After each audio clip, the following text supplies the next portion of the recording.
Welcome to our channel History of Everything. This channel tell about some informations for everything. Today we speak about History of Laos. Laos is sandwiched between the neighboring countries of Vietnam and Thailand. Landlocked Laos also borders Myanmar and China to its north, and has largely been overshadowed by its neighbors. But to know Laos is to understand its slower rhythms. To know the history of Laos is to hear a tale of exile, secret wars, warring kingdoms and now toppled colonies. Here's a brief look into the history and culture of what was one of the largest kingdoms in Southeast Asia.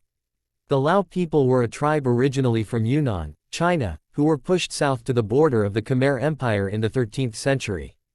The first Lao kingdom, called Lan Xang or Land of the Million Elephants, was founded by Fa Num in 1353. Origins of the Lao kingdom. Was born into the royal family in Muang Sua, the capital of a small state ruled by King Suvarnakampong. When Fa Num was a baby, his grandfather, the reigning king, expelled Fa Num's father, the heir to the throne, for failing to live up to his princely responsibilities. The family sought refuge at Angkor and thus Fa Num was raised in the cradle of the Khmer Empire. As a grown man with a Khmer princess wife, Fa Num fought his way back along the Mekong Valley to regain his birthright in Muang Sua and to establish the unified Lao kingdom. In an attempt to unite the various ethnic groups under the kingdom, he introduced Theravada Buddhism. His father-in-law, the Khmer king, sent Buddhist scholars and scriptures, as well as a sacred golden Buddha called Pra Bang. Pra Bang was considered a symbol of the right to rule Laos. It was placed in the capital, Muang Sua, which was renamed Luang Prabang in honor of the sacred image. For the next 200 years, Luang Prabang was the religious and cultural center of the kingdom. A clash of kingdoms. Over the years, Lan Xang armies won and lost territory from the Khmer, Burmese, Vietnamese, Thai and Chinese in Yunnan. By the 17th century, its holdings were quite sizable. However, its power began to crumble in 1694 when King Soligna Vongsa died without an heir. Internal strife, spurred on by various neighbors, ultimately split Lan Xang into three kingdoms: Luang Prabang in the north, Vientiane in the center and Champasak in the south. The rivals never stopped quarreling and were easily invaded and overrun, particularly by the Siamese who, by the end of the 18th century, controlled most of present-day Laos and Cambodia. Siam ultimately ceded the territory of Lan Xang and of the Khmer to French Indochina in a bid to maintain its own independence, which worked. The French reunited the three territories and called the new protectorate Laos, from Les Laos, the plural form of the Lao people. Siam retained what is now northeast Thailand, or Isan, where many Lao people lived then and still do. Today, there are more Lao people living in Isan than in Laos itself. French colonization. Under the French, there was little real development in what they called the land of the lotus eaters. Few roads were built, no universities were opened and there was little improvement in health care. The mountains posed a barrier to plantation farming and the Mekong was not suitable for merchant vessels.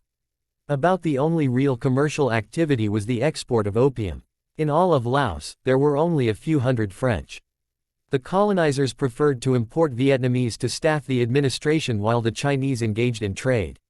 For the average Lao peasant farmer, life was little changed. French Indochina fell briefly to the Japanese in World War II. When Japan surrendered in 1945, the Lao Asara Free Laos movement, led by the king's nephew, declared independence. The king, however, sided with the French and the experiment quickly ended with the French returning. In 1953, the French granted independence to the Royal Lao government, but an offshoot of the Lao Asara, called Pathet Laos, felt it was only a puppet government, so it created a resistance group backed by Communist North Vietnam. When the French suffered a final defeat in Vietnam in 1954 and withdrew from Indochina, the US started supplying the Royal Lao government with arms. Role in the Vietnam War. At the Second Geneva Conference in 1961–1962, Laos declared itself neutral in the hope of avoiding future international conflicts, but this too was not to be. By the 1960s Laos was dragged into the Cold War, mostly because of its geopolitical position beside Vietnam. While the entire world watched the US-Vietnam War, few knew that a secret war was also being waged in Laos, with even more devastating results. Laos suffered the heaviest bombings of any country in history. At the end of the wars, there was an attempt at a coalition government between the Communist Pathet Lao and the royal government, but as soon as Saigon fell in April 1975, the Pathet Lao, backed by North Vietnam, took control of Laos with little opposition. On December 2, 1975, the king was deposed from Luang Prabang, Buddhism was removed as the state religion and the Communist Lao People's Democratic Republic was established and remains the only party. In the 1990s, Buddhism was reformed and reinstated as a way to promote Lao nationalism. Thank you for being with me, friends and family. See you at next video. Have a good day.